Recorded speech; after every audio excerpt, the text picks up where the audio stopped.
Good evening, everyone. Welcome to another beautiful Monday with us on Live with Lloyd. I am your host, astronumerologist Lloyd Strayhorn. To me, I have a very, very special guest for all the right reasons. This is going to be fun. No, I'm not going to be taking readings today. I will maybe talk to him about numbers and whatnot since I found out he's a number 8 and this is his year.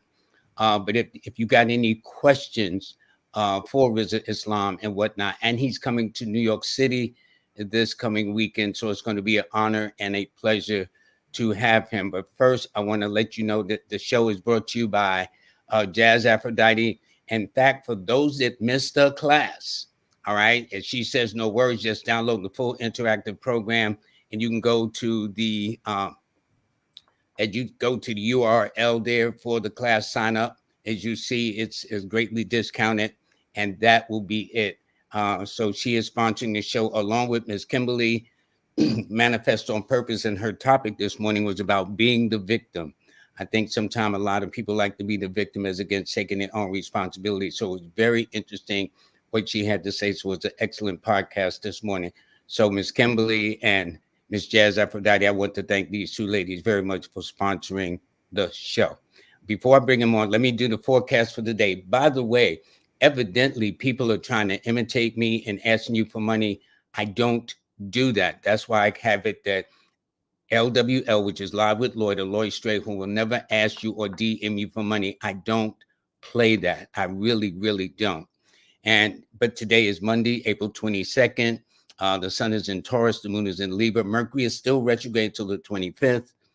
Coming up in a matter of days, it's a 3 universal month, a 6 universal week, a 7 universal day.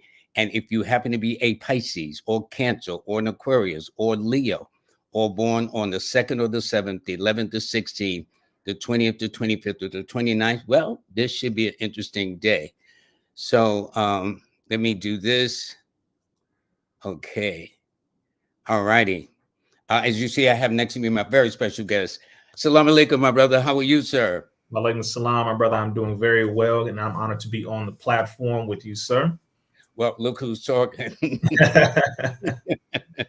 Thank you very much. Well, before we get into the serious thing of it, I'm always curious. No matter who I meet, I don't care who they are, how renowned or regular they are. I always ask what's your birthday, and you said you were born on the 17th, and I mentioned that. This is the year of the 8. Yes. 2024. When you add those numbers across, it adds up to an 8. So 8 normally is one of those numbers that everybody want to have because it's representative of money and power and authority and achievement and recognition. But the 17 of all the 8 series, the 8, the 17, and the 26 of the month, those three of those 3 dates, the 17th is the most special because the 17 is called the 8-pointed star of Venus, or the power of financial success. And most of the movers and shakers that made money have always been on the 17th. Michael Jordan, I don't know how long he's been out of the basketball game.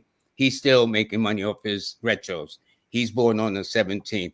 Muhammad Ali, until he came along, boxers were getting paid to get their block knocked off for maybe a couple of $1,000, if that, until he came into the world, and then millions of dollars. The stock exchange was founded on the 17th. J.P. Morgan, when asked, does astrology make millionaires? He says it makes billionaires. In fact, he was taught by an astrologer, Evangeline Adams, who was born on the 8th, and he was born on the 17th. So I don't mean to belabor it, but you would be my new best friend, man. That's actually a very interesting point, brother. Very good facts that you broke down. That's interesting. Wow. Yeah, and as 8s get older, life gets better, especially between their 33rd and 35th birthday. That's when they start having more control over their affairs, because 8 children tend to be children of fate or destiny. You're planning to go in this direction, but as fate or destiny happens, you wind up going in that direction. Not that you don't have control over your affairs, but sometimes it appears that more you're a child of fate or destiny, that this happens and you thought you wind up going here and that happened, or you thought you'd be with this person, that happened, and stuff like that. So it's very, very interesting. Anyway, I have your book, my friend. And I got questions for you. Okay? I'm full of questions, all right? This is message to the millennials, but it's not spelled in the millennials that people think of, the millennial generation, born in Correct. 1981, I believe it's 1996. I think that's how you classified it in that section. Correct. You meant millennial in another way. Can you explain? Absolutely. And the way I spelled it was dealing with the milli, or the 1000 in Latin, dealing with the strongest within any given generation.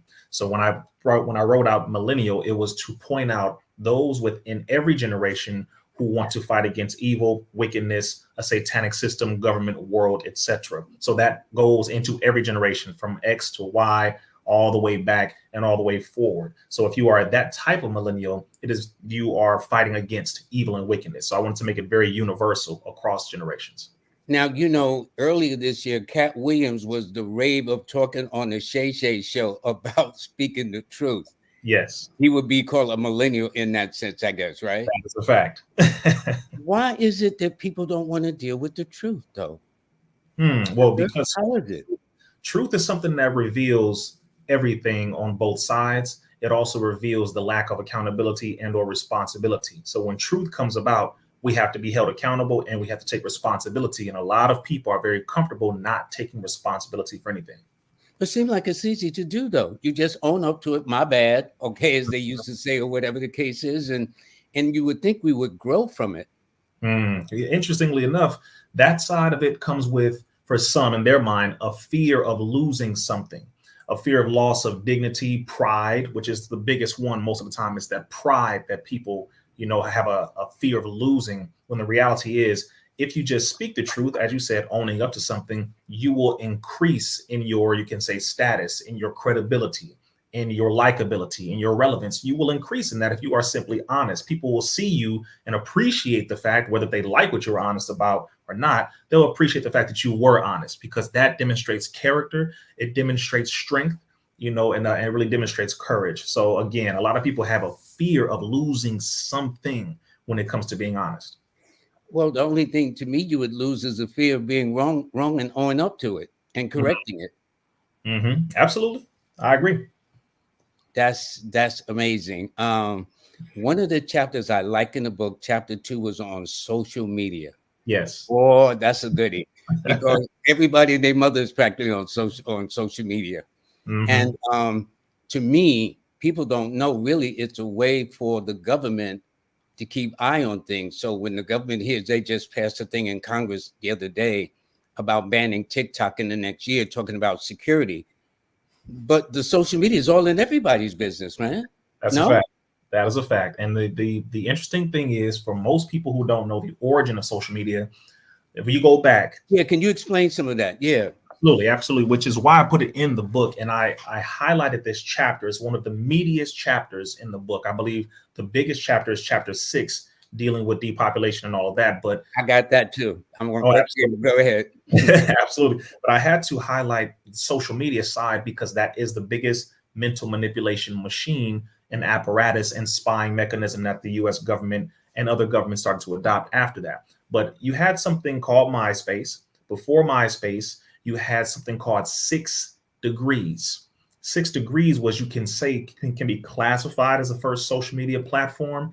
And that came about not too long, I would say near 9/11. That was about 1997, right? Somewhere around there. Precisely. And people who are looking at, before, you're dealing with email and things like that. But once you start to move forward, the government said, well, we need to find a way to spy on the citizens and gain information and intel in a way where the people would accept it.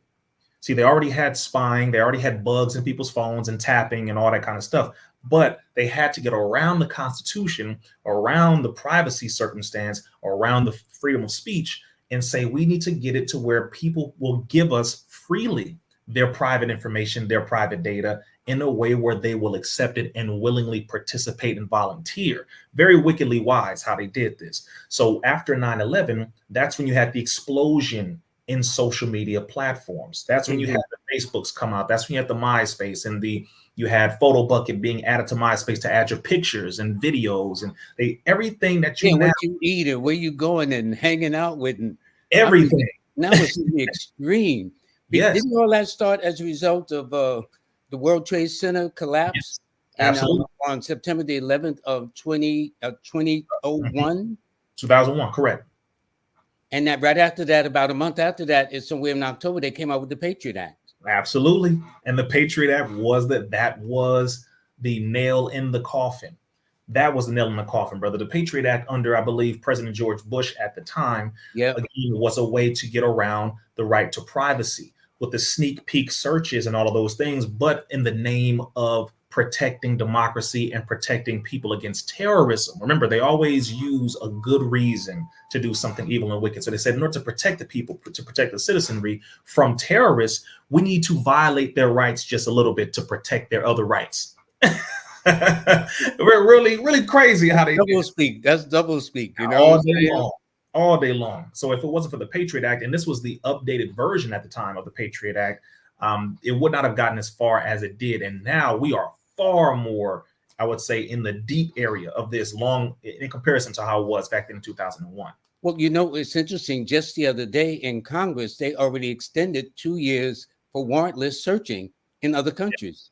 Yes. We just extended that just the other day for 2 years, 2 more years. Mm-hmm. Yeah, it's interesting. And then because now they know people are getting here's the problem when it comes to social media. The government created it to spy on the people, to have access to private information, data, etc. And I'm sure there is a small percentage of that where they wanted to actually defend their citizens against actual terrorists. I believe there's a small percentage of that, definitely. But the problem is, simultaneously, if you are able to be exposed by this government, have your data, taken, siphoned, snatched, spied on, the one thing they didn't expect was for the people to be able to do the same thing to them.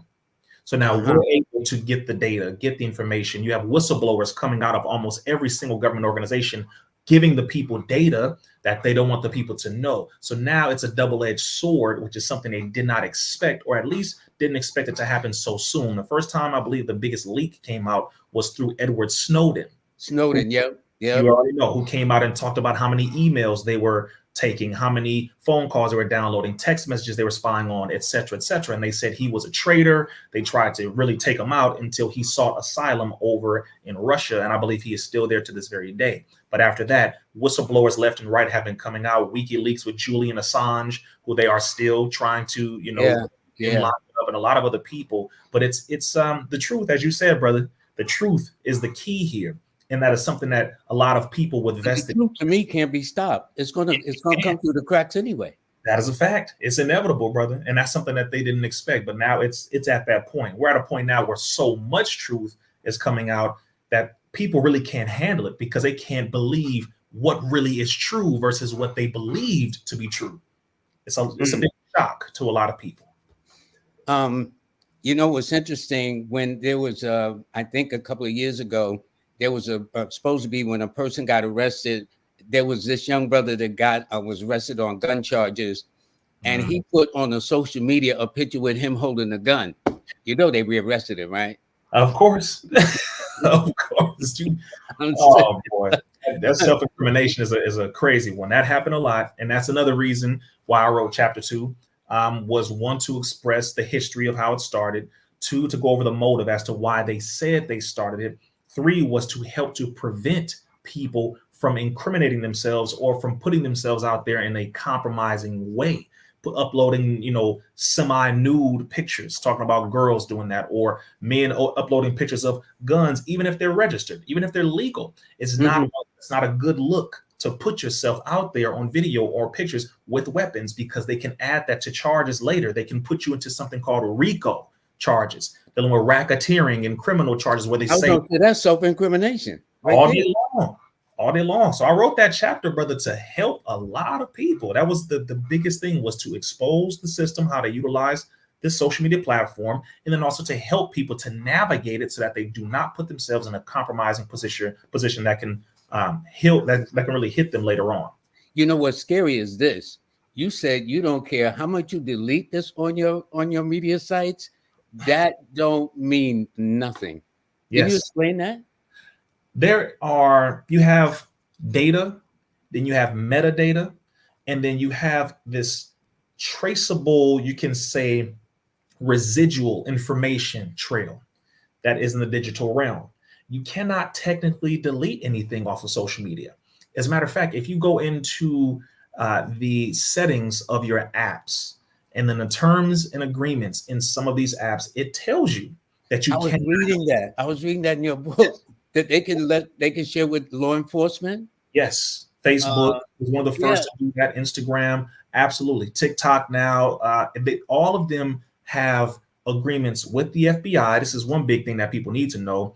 A large number of quote unquote accounts that are on a lot of these platforms are FBI agents and police agents that have fake accounts to go through the internet to prevent any terrorist behavior, prevent any criminality, etc. It's all in the name of helping to prevent crime. Okay, understandable in a certain sense. Right. But you do have a large percentage that is not, I would say logical. It's more so trying to create things and stir up things, because a lot of these accounts stir up issues in the comment sections and posting things and trolling and all of this. So that people have to understand that this system is one of the biggest spying apparatuses on the planet. So you have to be wise about how you maneuver, because they have contracts with the FBI, contracts with the CIA. They will show up to your home based upon certain things you post, like they did with Brother Rizza Islam 3 times.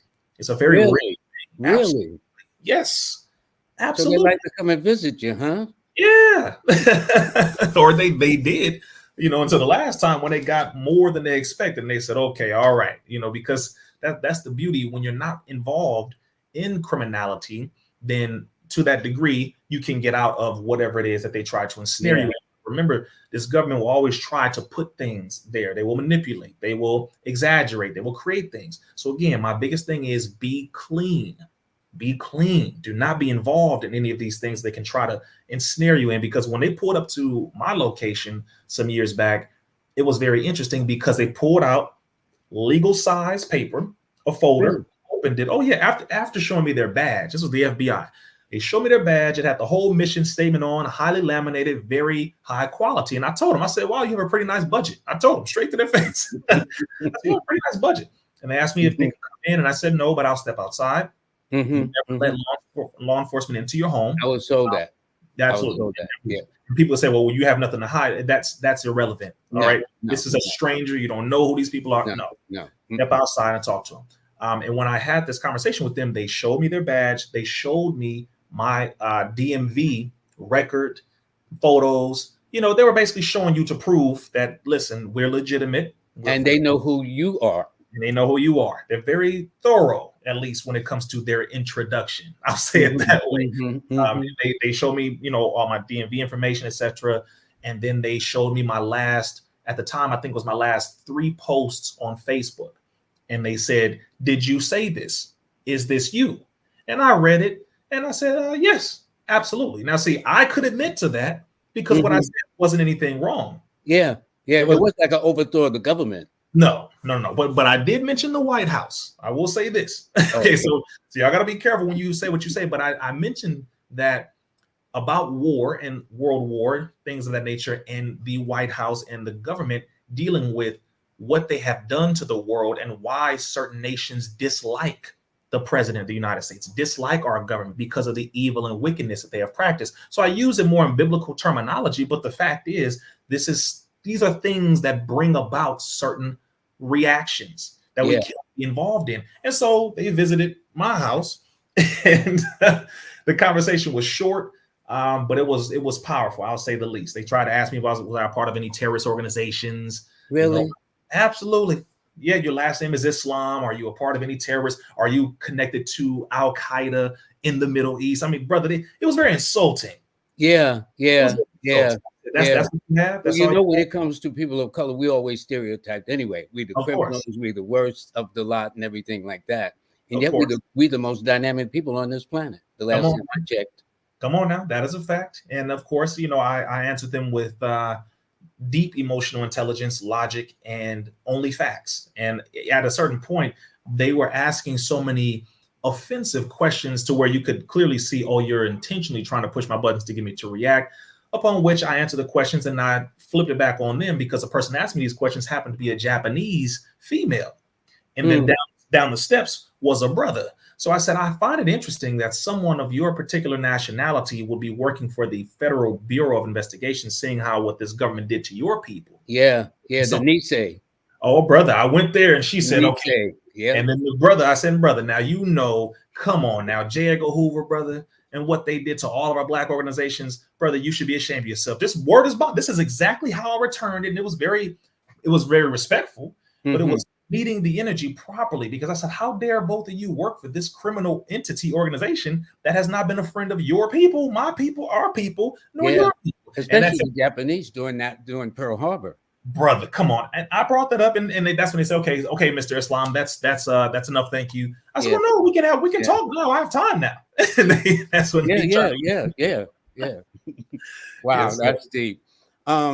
There was another interesting chapter in your book, chapter 4, called College Educated versus Autodidactic. What do you mean? What the word is autodidactic? I almost had to go to the library dictionary. Absolutely. Autodidact. That chapter I put in there because growing up, I got very tired of people who have degrees coming down on making fun of those who do not have degrees. Got you. I truly, that's something I have that's a pet peeve I have, are those who feel as though they're better because they have a degree. Now, again, I appreciate your accomplishment. It took your time and effort and money, student loans. I mean, I get it.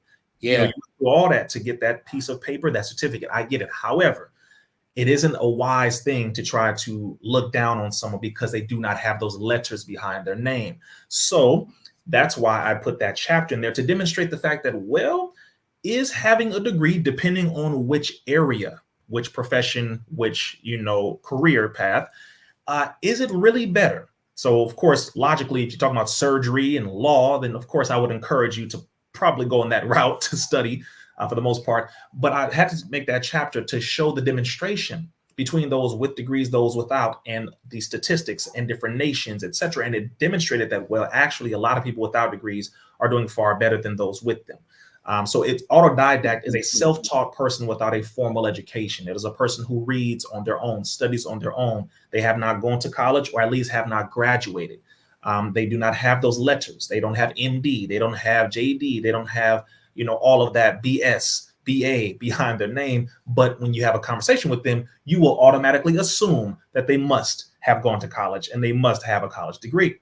That is an autodidact, and that's why I put that in that chapter. Your brother Rizza Islam happens to be one of those. Well, it's interesting. A lot of people who are brilliant never gone to college. And in fact, some of the most intelligent people I've met have not gone to college. And yet I've met people with degrees all up and down the walls with not a bit of common sense, which is interesting. Yes, that is a fact. Yes. And that's a humbling side of things that people should look at. That's all. It's just a very humbling situation that we should pay attention to and look at, because, again, you hear stories about people coming out of college. We hear stories about some of our greatest leaders, architects, engineers who never went to college. Some of the top inventions that we have were made by our people who never went to school. Come on, brother. They never went to school. I mean, come on now. You can go all the way back to the Most Honorable Elijah Muhammad, graduated with a 4th grade education and established an empire that was worth over $80 million. You're talking about in the late 60s, early 70s. A man didn't even go. It's unheard of. True. Come on, brother. Come on. And plenty of other, situations like that. In Madam C.J. Walker, who turned the first millionaire woman, black, white, or otherwise, in this country. Not a bit of education. Come on now. The vast majority of our people who came out of slavery, who made some of the greatest inventions on the planet, never had a college education, never went to school. So, so we just need to acknowledge the brilliance that is inherent, that is possessed within the mind of our people. And of course, the epigenetics, meaning how it goes back on the traces of the cellular line when it comes to our ancestral knowledge and DNA, and how it's passed on through the DNA down generation after generation. So again, I had to make an entire chapter dedicated just to that topic, because I got really sick and tired about people saying, well, he doesn't have a degree. Well, you don't have a degree. And I've had to go through debates, and I've done speeches all over the world. I've done all of this, but that's the one thing I said, you know what? I have to acknowledge and put a chapter in there just for those who have that situation, who are autodidacts. autodidacts and do not have degrees. And you know what's interesting?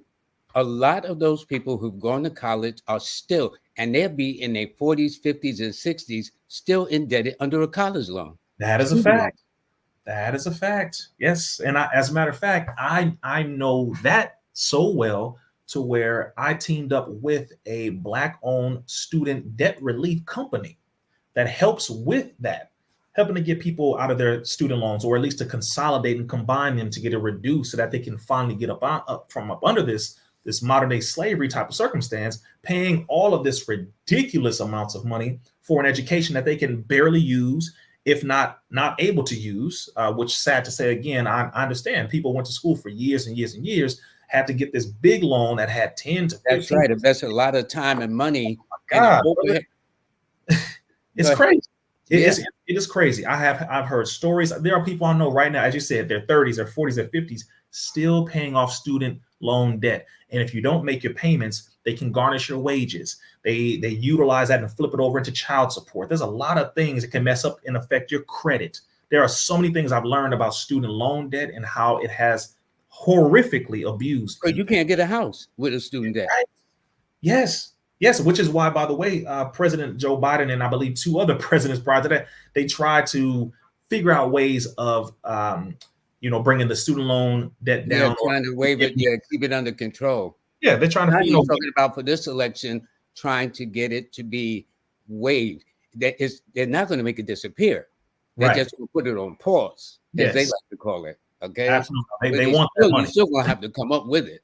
Yeah, no, they want that money, brother. They want. You're talking about billions and billions of dollars that are in student loans. They want that money. But I believe Joe Biden, under his administration, that he forgave a couple million, I believe, in addition to some more student loans. And now they're talking about doing some more student loan forgiveness because he's put him nail on that too.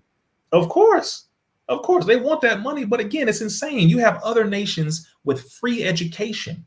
And what is that doing? It's turning out better, more educated people who are able to service their community and society and build their nation faster and better because they were not under duress to learn. It's crazy. It's really crazy. I mean, the schooling is supposed to be paid for by the government. Why? Because it's an investment back into society. It invests into the economy. It invests into everything dealing with how society runs and works. You invest in people to become doctors, lawyers, engineers. You invest in that. That's where you build society. But again, I guess other nations that are not as advanced, so-called, as America, they got it right for some reason. They're healthier, more intelligent per capita than we are here. But yet we have so many people under the student loan slavery. So again, brother, I know that's a yes. I had to put that in there. You're the first person. When I read that, I was saying how true, because again, some of the most intelligent people I met have no degrees. Yes. None. Yes. Not at all. Mm-hmm. And that should say something. And they're not in debt. Yes. To the government or the banks. Yes. Or the loan officers. None. That is a fact. And they can keep that money in their pocket. Mm-hmm. 6, depopulation. There's a whole lot of things going on by 19, 20, 30. You will want nothing. You will be happy. What's up with that? Listen, isn't there enough land on this planet for everyone?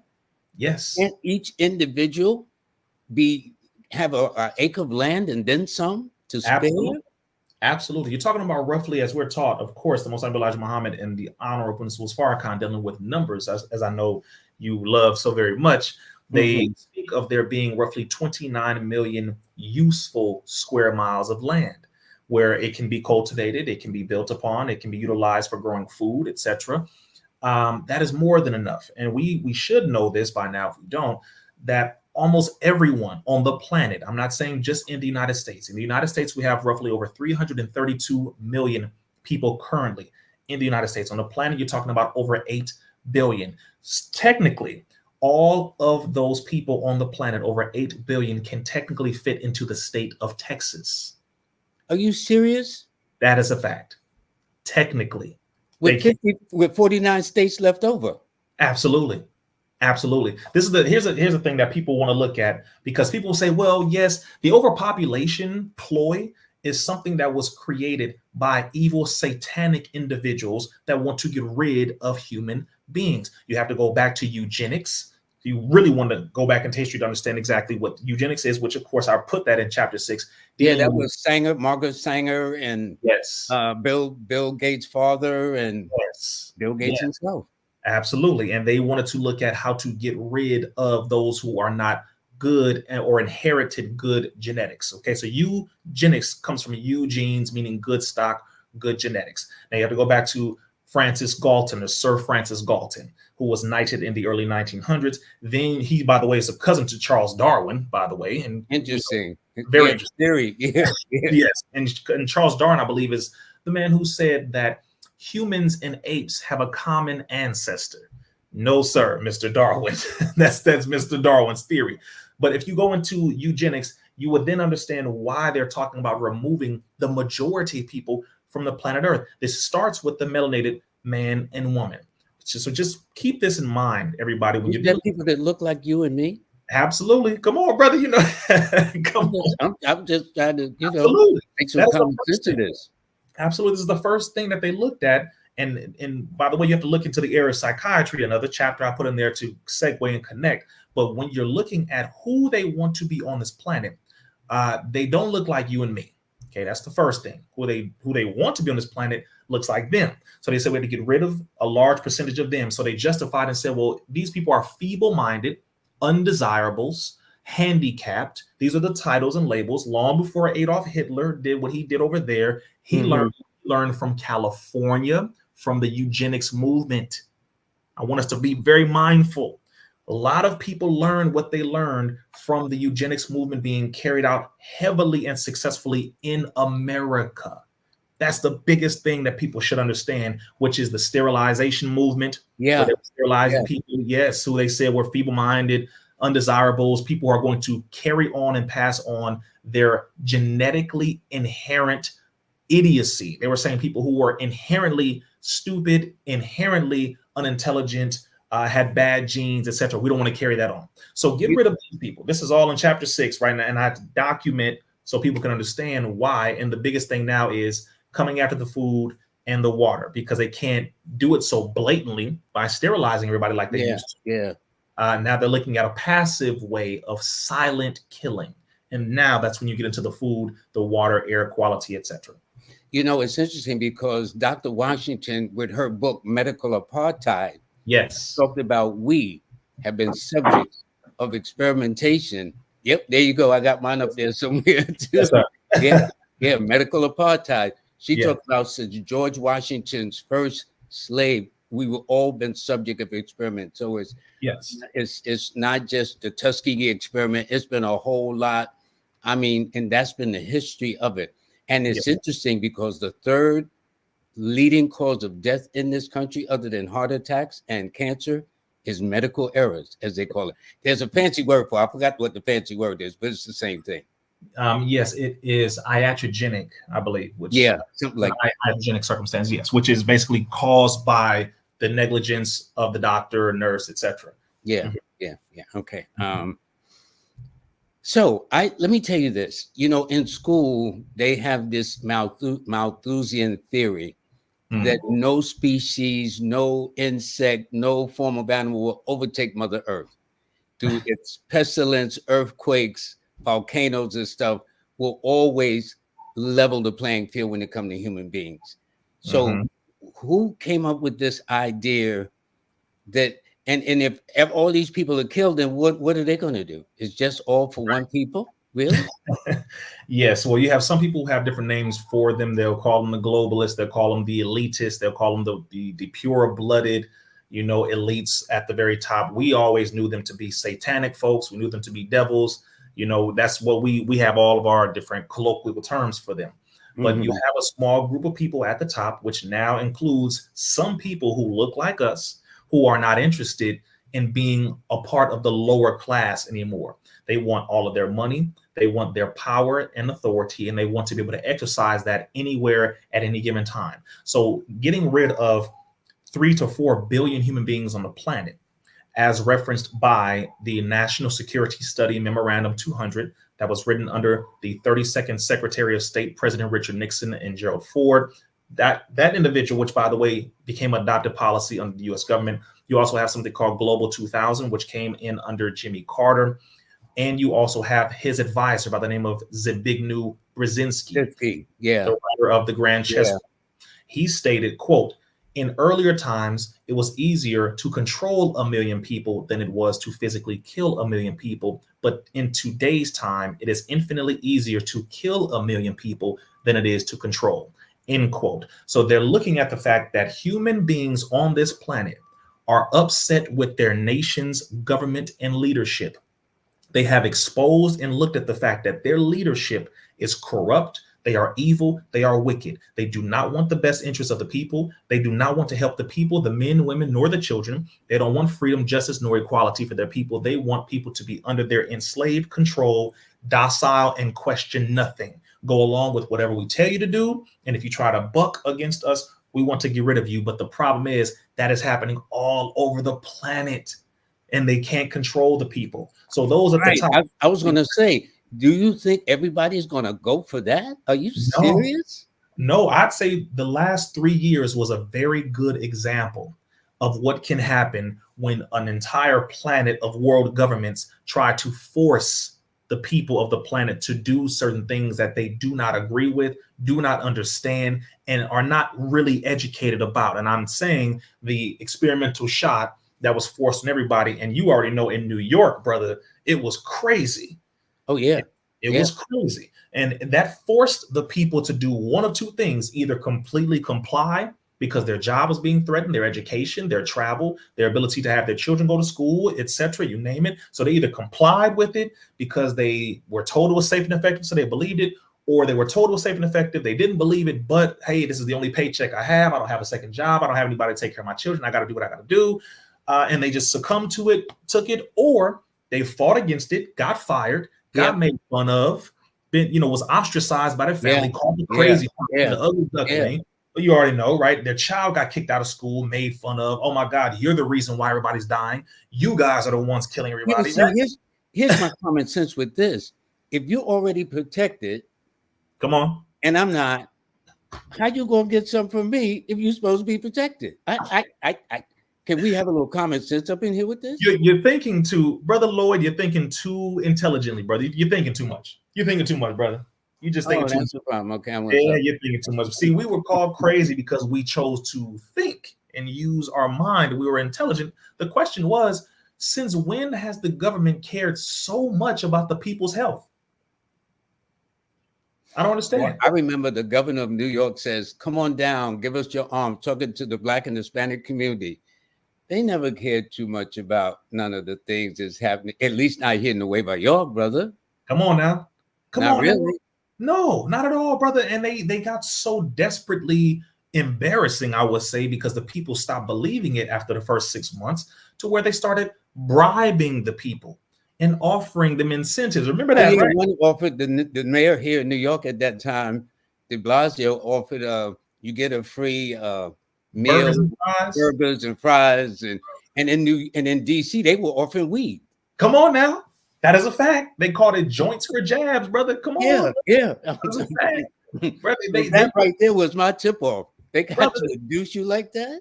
Come on now, it got so low to where they were offering people bikes, crawfish dinners. They were even entering people into lotteries. Then they went so far left to where they said, well, hell, if you are in certain jails, if you get the shot, if you're in jail, we will give you a conjugal visit, 30 minutes with your lover. The woman that you love, we'll let her come to the jail and y'all pay 30 minutes. Y'all do whatever you want. Wait a minute. That's insane. That's insane. This was sick. Over in certain parts of Europe, they were offering you a free half hour with a prostitute. I kid you not. Brother, that told me that this government is not only not caring about the health of the people, but they so desperately want to inject you with something that will be a very good investment for them, whether if it's with the loss of your life, or it's with you having a debilitating disorder that will develop that they can manage by putting you on medication, lifelong medication, which usually that means you will always be a customer to the pharmaceutical company. Brother, there were so many layers to this. And of course, overall, the agenda will be depopulation, because you can get rid of a chunk of people. Then you have the other people that will have to be maintained and managed on your medication that they have to get their insurance to buy from you. And that's always going to be a good revenue of coming in. And then you have your small amount of healthy people who you want to be your workers to maintain your society for you. This is how they think. And a lot of people don't think about this because they don't want to believe that evil of this magnitude really exists. And it does. And you know what's interesting? The head of one of the pharmaceutical companies, when asked, "Did you take the shot?" he said no, because he didn't want to jump the line. Yes, that was Albert Bourla. Yes, that was Albert Bourla. And I mean, he was serious though. That's the point. He was serious, man. Brother, he said. And I'm saying, if he ain't taking it, I mean, brother, I will tell you now, just so you can, just so you know, first of all, anyone who did take it, we are not making fun of anybody that did. No, it's not about that. They missed the point if that's the case. No, it's not about that. Not at all. We were warning the planet to help to protect the people from this satanic system that was doing what it was doing. There are people inside of every one of these pharmaceutical agencies, brother, who have come out and admitted the data that they saw that was a lie, admitted that the things they were pushing, either they did not know anything about the truth about it, or they recently found out and they can't believe it, and they are shocked because they encouraged their family to take it, their friends to take it. There were a lot of people at the CDC who didn't take it. It wasn't mandated. A lot of people at the HHS who didn't take it because it wasn't mandated. A lot of people at Emory. Interesting. Come on, brother. This is a fact. A lot of people at Emory University, which is connected to the CDC, who were not taking it because it was not mandated. And there are whistleblowers from all these organizations who I have been in contact with, who have come out one by one and said, Brother Rizza, not only do we not take it, but the early trial data from Pfizer in particularly demonstrated all of these negative effects that they hid from the public, and then told the people it was safe and effective and released the shots to the public anyway. Now But the people and the senators and the congressmen, they didn't have to take it, which is interesting. That is correct. Yes. And many of them had investment in the stocks. Yes. Pharmaceutical industry. That is correct. There were a lot of people, because you're talking about one of the biggest payouts for pharmaceuticals probably in history. I'd say one of the biggest, probably the top three.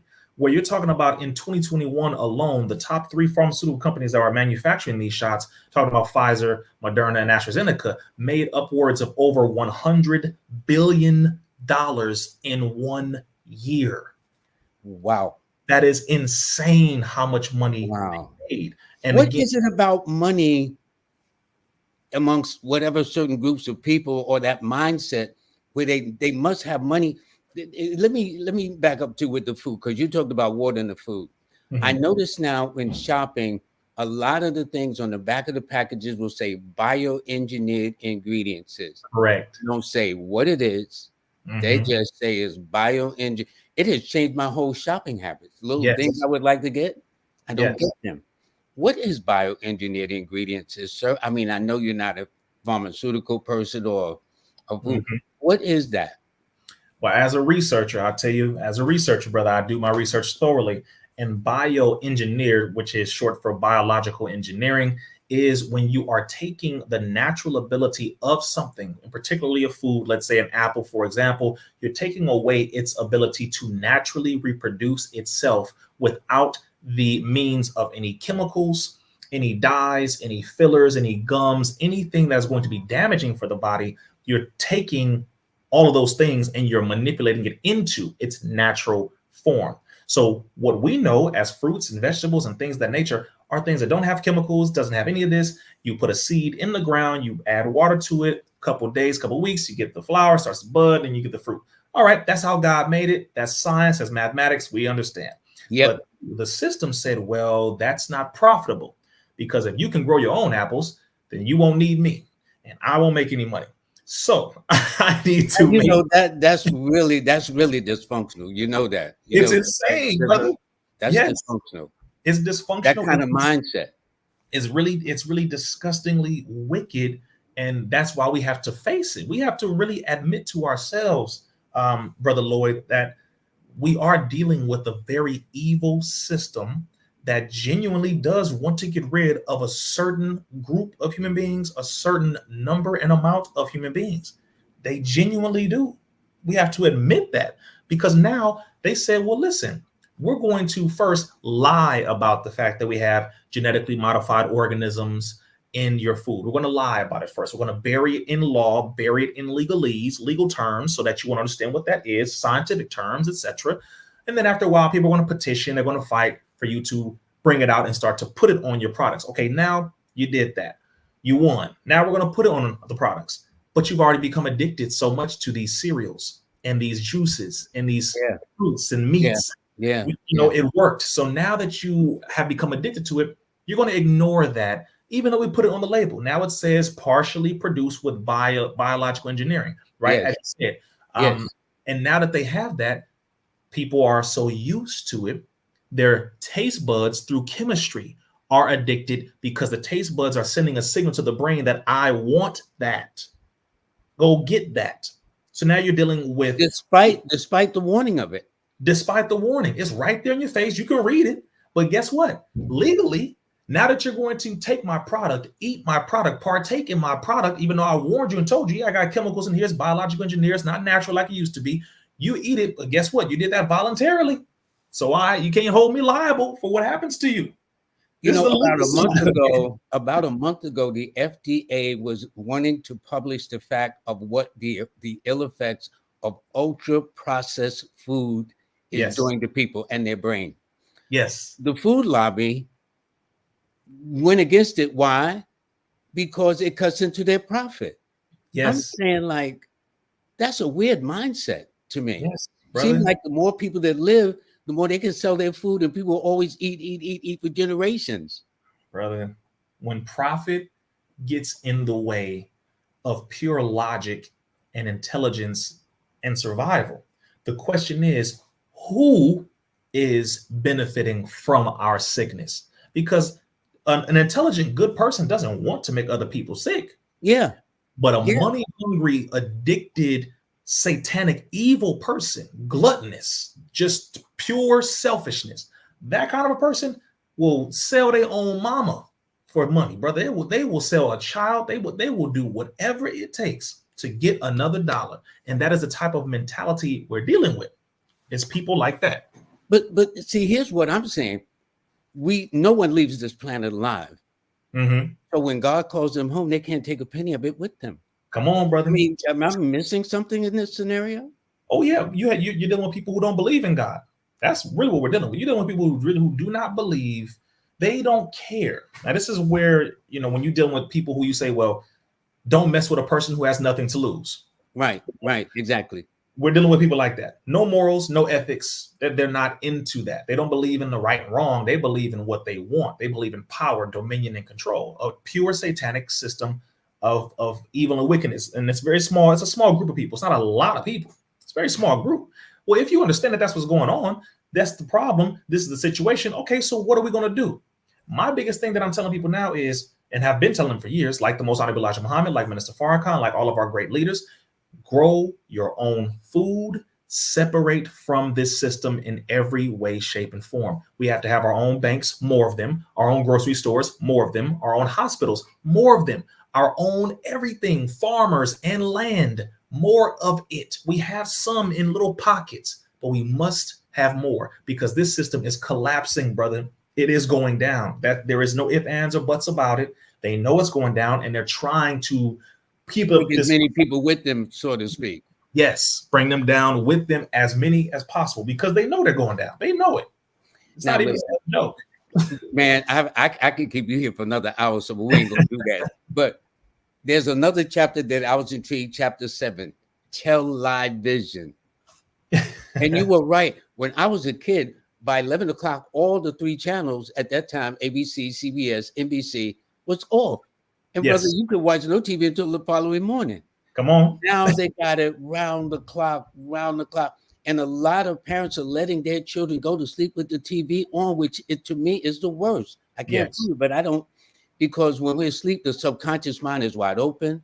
They're bombarded with all kind of images and ads. And what do you mean by tell lie vision?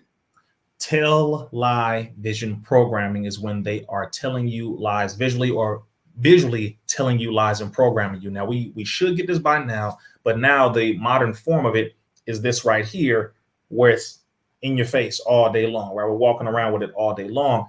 The reason why I wrote that chapter is in order for you to have the mindset dealing with social media, depopulation, study, and research, you must know how you're being programmed so that you can deprogram yourself and pull away from it. So you must be aware of this. You have to be aware of who is creating the program, the script, being behind the curtain, who is creating your world and your universe that you think is real, who is setting it up. You must know who owns the marketing companies, who owns the television companies, the movie companies. Once you understand that, then you look at the fact that they have contracts with the military. Hollywood has contracts with the military. Movie theaters have contracts with the military. Then you look at how they also have certain clauses or certain, I would say, connections and abilities to adjust scripts, and particularly FBI, CIA, and the military. That's a part of their agreements for a lot of movies, is they can adjust scripts to change certain things, promote certain things. Remember, the military through Hollywood was being used to promote for recruitment. Yes, exactly. During the war. Exactly. That was it. It was to get in the big screen, in the front of the big screen, to promote and get people to want to join the military. That hasn't changed. And it's now a big propaganda machine to make the military look like it is a positive thing, to show the positive light, when this government knows what it's doing is wrong and has been wrong for the very majority when it comes to foreign policy. And people who are in the military currently right now, a large number of them are not a patriot per se, meaning they may be fighting in their mind for their people, for the community, but they are not fighting for this government, brother. And I'm talking about for the country. Yeah. Oh, they're not. In fact, when you talk about TV for the military, that's like talking about certain record labels for the prison system. Correct. That is a fact.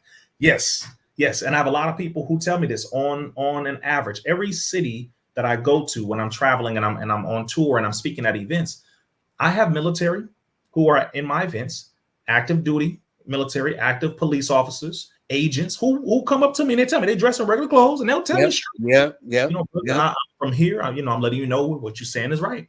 I just want to let you know that we're watching you. We appreciate you, but I'm just letting you know what you're saying is right. And it's a serious thing. So I put that in the book, to everything to look at the history first off, how these things were founded and created and established. And then so you can understand and know it's orchestrated for the most part. What is the money behind it? What is the script and the agenda? And then how to get out of it. That's the biggest thing. Make you aware of it exists, who's funding it and controlling it, and then how to get out of it so that you are aware. The biggest thing, you step back. Yeah, you step back. The biggest thing is people have to become aware of what these things are, and then also how to get out of them and establish our own in a righteous manner, in a good way, in a clean way. Because at this point, a lot of people are so addicted to the system, brother, they're going to go down with it. But primarily, I'll say, because they don't have another alternative. See, the biggest thing is people like to criticize, but they don't want to give you another solution. We can't continue to criticize the system if we don't establish our own for ourselves. That's the biggest thing.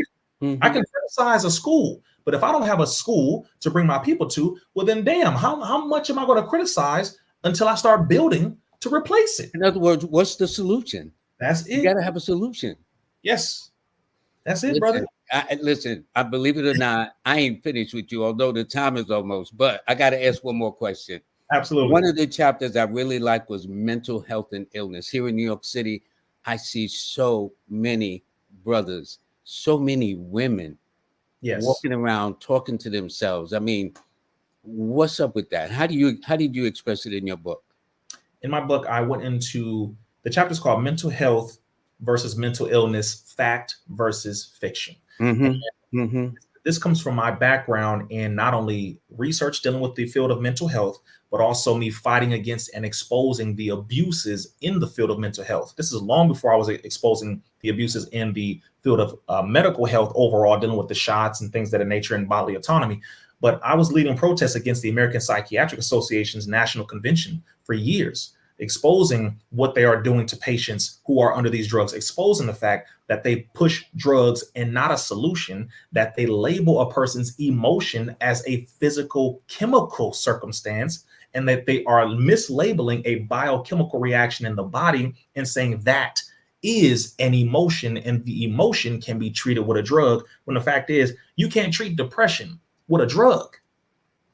You can't do that. You see what I'm saying? And so that's, by the way, that's the overall foundation of the area of psychiatry for the most part now. And I'm specifying the abuses in that field when it comes to, oh, well, you're depressed, here's a drug. Oh, you're not happy right now, here's a drug, rather than going to the root cause, the trauma, the family history, the issues a person may have dealing with their finances. Maybe they can't keep a job. Maybe they have 4 children. They're trying to struggle to figure out exactly where to go in life. You talk to that person. You help them to come up with solutions and find their purpose. You don't give them a drug that will numb something and cloud it. And also these drugs, more commonly known, by the way, have all these different effects from... I was going to say, but if you look at the negatives of it... Come on, brother. You know where I'm going. The negatives almost always outweigh the benefits. Absolutely. They'll say, oh, you'll feel better. You won't have depression, but your ear will fall off. Mask it. It masks it. Yes, brother. They'll even say this drug worsens depression, suicidal thoughts, homicidal tendencies, but your depression will be good for 2 hours. See, no, this is insane. And again, the money behind it is the biggest thing that people have to look at. Mental health, or the mental health field, just like every other field, is one of the most corrupt on the planet. If you do not know about eugenics, you cannot address the field of mental health. If you do not know the satanic principles that undergird it, if you don't know the founders, if you don't know about Wilhelm Wundt, if you don't know about Benjamin Rush, if you don't know about Henry Cotton, if you don't know about Karl Brandt, Theodore Morell, if you don't know these names, if you don't know the history of this field, you should not enter into it. And especially if you don't know how the hell it was involved in the enslavement of our people. I'm talking about specifically when it comes to a term called drapetomania, which was founded by Samuel Cartwright, a psychiatrist who said that slaves who want to run away from slavery have a mental illness, brother. I heard that. Yeah. Imagine you want a break. Something's wrong with you. I mean, it's like, really? Come on, brother. Come on. So that right there is how I describe it. I go into the thorough history of it, and then I go into the real cause and why we should look at the real cause and the real solutions. Drugs are not the solution to addressing mental health. Addressing the cause of it and then providing real solutions for people, especially when it comes to diet, exercise, because that also adds to it. Looking at what you're eating, etc., the lack of sleep, sugar issues, there's so many other issues in it, but addressing those real core problems and principles and rebuilding human beings is what we need to do. So that's also why I added that chapter in there, brother. It's a very big situation affecting people across the planet. Okay, I fibbed a bit. I got one more. I'm with you. Come on, are we right here? Argue over religion once we are free. What do you mean? The Most Honorable Elijah Muhammad talked about this, and the Honorable Minister Louis Farrakhan said in a lecture that he did, he said, we should argue over religion after we're free. That was one of the most powerful things among all the powerful things that he said, but one of the most powerful things I've ever heard, because what that said in that one statement is religion has not given us freedom. Not at all. It hasn't. And I say this as a Muslim, it hasn't given us freedom. So he said, argue over religion after we're free, which tells me, well, that makes sense. That makes sense. It makes perfect sense. Yeah, that makes sense. Which means religion, not our belief in the supreme being, because that's not what religion is per se, but religion, how we label ourselves, should take a back seat to the overall survival of us as a human family, meaning food, clothing, shelter, the survival of men, women, and children. These are all the common denominators we share. That's it. Basic survival, brother. Outside of these labels, we want to eat. We have to have a roof over our head. We want to have clothes. We want to make sure we have protect us from the elements, everything. Come on now, some freedom, justice, equality. I don't want your daughter to have any negative circumstances happen with her or your son. I don't want that for mine. I want them to be happy and healthy. I want mine to be happy and healthy, right? Don't y'all want that? Don't we all want that? Okay, good. That is what we should be focusing on. Then we can focus on the religious aspect after that. So I put that chapter in there because I believe that also is one of the biggest things affecting the human family. As a matter of fact, it is the number one. Religion above all other things has been the biggest hindrance at a certain point. and I would say the misapplication of religion, the infiltrated way that religion is practiced, because Satan, we know, has infiltrated all religions. Well, you know, it's interesting. This so-called nowadays, fast forward 21st century evangelicals. And I thought, and you know, I thought almost every great religious tenet had, paraphrasing it, thou shalt not kill. Come on. Yeah, I mean, that's just one of the supposedly 10 commandments: honor thy mother and thy father, put no God before me, etc., etc. Am I missing something? I'm trying to get this right now. I'm trying to make sense of this. Brother, there are, when you start going into that, which, by the way, again, I say this as a Muslim because we have to be mindful here. The way we're taught, I would just say Nation of Islam in particular, is we are to master the science of everything. The Most Honorable Elijah Muhammad said that we are to become masters of the science of everything. So we study everything under the sun, moon, and stars. We believe that it all belongs to us. So when I'm studying these things and I look at the fact they said thou shalt not kill, but then in another chapter, and this is only talking about the literal terminology in the Bible, we shouldn't kill, but then I do need to kill in order to eat. I kill the lamb to eat. I see what you're saying. Fish. So it's more so thou shalt not murder, because that's when you get into the Cain and Abel side of things, where, you know, Cain slayed his brother. He murdered his brother. It was with intent. Murder is with intentional taking of life, planning it, malice, aforethought, etc. So when we're looking at all this kind of stuff, brother, when we're talking about the Bible or religion, I always go back to the fact of be careful when you're dealing with books that have been tampered with by man, and what man tampered with in books. Because if you're talking about the King James Version, which wasn't authorized and established until 1611, then you got to know about who King James was. You got to know about who wrote it with him. So we're not talking about the word of God. We're not talking about that. We're talking about people who put their words in the book that they call the word of God. And alter the words. They've been constant. There's this version, there's that version. Yes. You know, so they may say it a little way, but sometimes you add a word and take a word. That makes all the difference in the understanding and the translation, because the Bible was once used to justify the enslavement of Black people in this country. Correct. And I try to remind people of that too. Yes. And even to this day, people need to look at the book of Peter, the book of John. You must look at scriptures dealing with how they were saying, slaves, obey your earthly masters. You know, worship your earthly masters, fear them as you would Christ. If your slave is a Christian, you can beat him or her less than if he or she were not a Christian. These are actual scriptures in the Bible. So we have to study, really study, and be honest. Whether you're Christian, Muslim, look at how Islam was used. And we're talking about, again, how people misuse religion for their own disgusting, devil, wicked behavior. People use the name of Christianity and Christ to do evil and wicked things. People use the name of Islam to do evil and wicked things. People use the name of Judaism to currently, right now, as we see happening over there, to do some very evil and wicked things. We have to be honest about this as people of the book, people who study, people call ourselves, you know, striving righteous, whatever you want to call yourself. We need to be honest about it to see how these people are misusing what we believe to be words of God, books of God, tenets and principles of God. One last thing. I'm with you, but no, trust me, we build it. Go ahead. Take your time. Law of the land.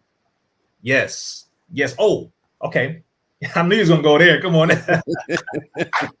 Okay, so as a matter of fact, to end off the religious side of things, which I believe is chapter 9 in my book. Yes, it is. It's chapter 9. Exactly. And you can let me know about the number 9. If I was on point with that. Okay. Yeah. Because I made that the shortest chapter for a number of reasons. One, I want that to be the shortest conversation we have when speaking to one another is about religion. Number one. Number two, I only put one word in that chapter, which was a symbol. The title of the chapter has more words in it than the actual chapter does. So the title is, you notice that. No, but you know what's interesting, because in the New Testament, under Revelation, they said, for here is the beast, it is the mark of man, and the number is 666. Well, 6 plus 6 plus 6 equals 18, and 1 plus 8 equals 9. 9 is governed by Mars, the war planet. So to me, when a person sticks up an old lady, that's 666. When a person kills another person, that's 666. Thus they call it the mark of the beast. It is the nature of man, you know. This So is it's interesting. This is correct, and I will add to that because then some people try to break it down and flip it around. They say, well, the 6 protons, 6 neutrons, 6 electrons, which goes into the coded side of melanin to look at the carbon that we have in our bodies. Remember this. We may have that because we are the original people. So that is true. But remember, there is that side of us that deviated and went into an evil way of behaving, which was physically manifested in the Caucasian for the majority as we see it. But we have a part of that in ourselves when we, like you said, stick up an old lady or rob somebody. Yeah. That evil side of us that we need to purge ourselves, purge from within ourselves is a part of that dual nature. So although there's the positive, which is the 6 protons, 6 neutrons, electrons, when you're talking about biochemistry and all of that, that's one side. But then look at the metaphorical side, look at the moral or immoral side of it, which is the animalistic mark of the beast, savage side of it. So I just want to just, add that in there because I know somebody going to be like, well, hold on, brother, melanin, carbon. Yes, true. But the violent side is what we have to look at. And to end the part dealing with religion, chapter 9, the only symbol in chapter 9, so everybody can see why I made it the shortest chapter in the book. Yes, it is very short. Absolutely. That's why I asked about that. I said I'm going to ask about that. Right here, if you can see it, right there. Yeah. The only word you see in there is period. That's all I put. Arguing religion after we're free. Yeah. Period. In other words, period in the story. That's it. That's it. There's no questions because I'm not going to let religion get in between me and my people. I'm not letting that happen. And yet a lot of people go to war over religion, which is ironic. It's the oldest form of war is the religious. So when people talk to me, certain religious sects talk to me about what I do goes against the laws of God, I tell them, name me a war for the name of an Aquarius or a Pisces or an Aries or so-and-so, or name me a war for the name of a number 8 or number 6 or number 2 or number 4. They can't, and then they get upset with me. I don't get it. I don't get it. Well, because you're dealing in mathematics, brother, which is the high form of language, is mathematics and numbers. And a lot of people who don't want to look at numbers, who don't want to look at logic, who don't look at intelligence, they get angry because they'd rather look in the mystery, in the mystifying, right? They want to look in that. And people who just look in that are used to not utilizing the side of their brain that requires you to be a calculator. Literally, it requires you to think critically. It hurts for some people to think critically, brother, because they've been so used to other people thinking for them or this machine thinking for them. So it hurts for some people to sit down and have a logical conversation. So when you're dealing with someone who is, as our brother is, an astro-numerologist, doesn't mean he doesn't believe in the Most High or God, Allah, or the universe. No, it means he likes to break it down into the numbers and calculate it. And well, see, one of my philosophies is you either think for yourself or somebody will do your thinking for you. Absolutely. Absolutely. I believe the Honorable Mr. Farrakhan said, he who prescribes the diameter of, I believe that the diameter of your knowledge prescribes the circumference of your activity. And I paraphrase that somewhat, but he was saying basically somebody who gives you what they want you to think controls how you live. So you have to be careful with that. So brother, that seems to be a whole lot of folks nowadays, brother. Unfortunately, yeah, we believe that's 85% of the people, brother. We believe it's 85%. And listen. I'm going to have you back in the not so distant future, but there's a reason why I have you on, because you are coming to the East Coast this weekend. Yes. In fact, this is the fly. It's going to be a 2-day event that's taking place in Brooklyn. There's going to be a reception taking place at Nicholas Brooklyn at 1396 Fulton Street on Saturday from 4 to 5, and then from there you're just going to go and do a lecture and Q&A in the Restoration Plaza at 1368 Fulton Street from 6 to 10. Brother, you listen, excuse me, it's going to be packed house, right? Okay. Yes, sir. Then on Sunday, I'm going to be there Sunday, the 28th. You have a lecture with a Q&A at actually St. Nicholas, Brooklyn. And the interesting thing this year, they're celebrating their 50th anniversary. This bookstore has been in business for 50 years established. And Monique is the most beautiful sister. Her dad and mom started the business, and she has carried it on with, and I think with her daughter Nicole, she's going to do it too. But everybody within the tri-state area do come out. And brother, I plan to meet you in person, man. I plan to save 2 books for me. I'm telling you right now, I want an autographed copy. So, excuse me. Yes. Are you going to bring books? I am going to have some books, and I'm going to have my brain. You're going to write a new book. I am going to write a new book. I have to because there's so much more going on. Do you know the original draft of my book was roughly 300 pages. It's 300 pages. I had to cut it in half because I said I can't release my first book and have it be 300 pages. I can't do that. I'm gonna just drop all that on the people. So I had to cut it in half. But there's a lot, brother. There's a lot that I want to bring out that will help the people, because I wanted this to be a guide for those who read it. In any generation, they can get a good overview of things affecting the human family from left to right, with the history behind it, some of the science behind it, the motive, etc., and then solutions in every one of these areas affecting us as a human family. That's why I wrote it. And so again, you can get this at rizzaislam.com, or of course, if you are there in person, I believe we're going to have some copies as well. And also, please, yeah. Oh, I was going to say, what about the supplement? You bringing that too? I will have a small amount, brother. When I say we are sold out to this very moment, people who are ordering, you can order now. And when I say sold out, I'm saying every week, roughly. So if you order now, it takes roughly 4 to 6 weeks for it to get to you. And just let you know that now. This is not a microwave supplement. This is one of the top quality supplements on the planet. It is a brain supplement. So again, I recommend go to intellectualpower.net. You can see it here. This is a glass container. This is not plastic. Okay. And this is Black owned, Black harvested, Black researched, you name it. That is us. And it is owned 100% by Brother Rizza Islam. I'm not the majority 51% owner. I have taken out no loans. I have no other people involved. No other people who are investors who put it up. Save me a bottle of that too. Okay? Yes, sir. That's all I'm saying. 2 books in the bottle. I'm good. Yes, sir. Okay? Absolutely. Everybody else can go to intellectualpower.net. You see it on the screen. Make sure you grab yours. Brother Islam, salam alaikum to you, man. This has been a wonderful, wonderful experience. This really has. And I hope my viewers learned as much as I have. And I see why sometimes you're not as popular as you should be, brother. But that's not your problem. Yeah, that's a fact, brother. But I appreciate it again. Wa alaikum salam. I truly appreciate you, brother, for bringing me on the platform. And definitely, we can do this again for sure. No, we will. We will. And so thank you. So everybody, okay, let me just switch over here. I do want to thank everybody. Please go, and here is Brother Islam's information at the back, on the screen, and you can go to his website, rizzaislam.com and intellectualpowers.net. All righty.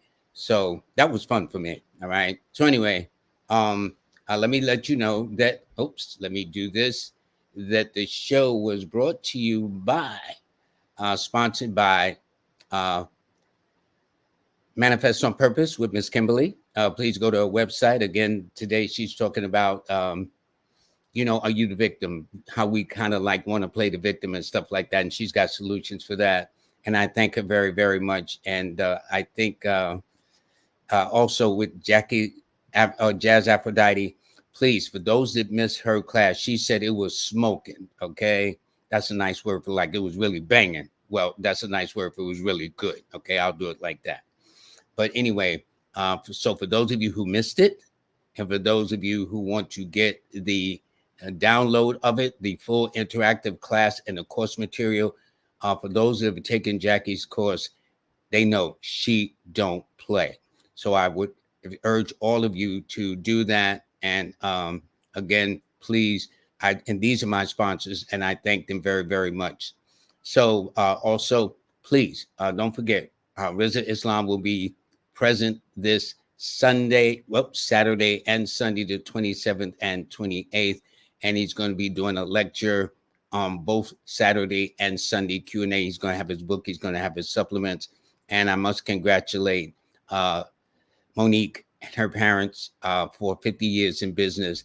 Her store is like walking into a Target. You just can't come out there with one thing. Try me. If you don't believe me, go to 1396 and see for yourself. It is hard to walk out there where I'm just going to get one item. Yeah, sure. I dare you. All right. So go there and do that. Wednesday, I'm going to have this fabulous young lady, Monica Bay, an astrologer, and she's established Mystic University, for which I will be one of the instructors on the 30th of April. And I'm going to talk about that, how she got started, those kind of things. It's going to be very interesting. I'm honored to have her on too. And so for those of you, well, you know, April is almost a wrap, but the free newsletter is still available. And I encourage you to go there. Again, I've added another twist. So for those of you who get it on the normal email and you can't see all the signs, go to the top right where it says view in your browser. That way it opens up where you can see all the signs, especially those of Aquarius like me, Pisces, everybody way in the back, so to speak, where you can see all the stuff like that. And you'll see also with each of them, this is a new feature that I'll do each month, where I have a link where you can hear me actually express the reading for the month.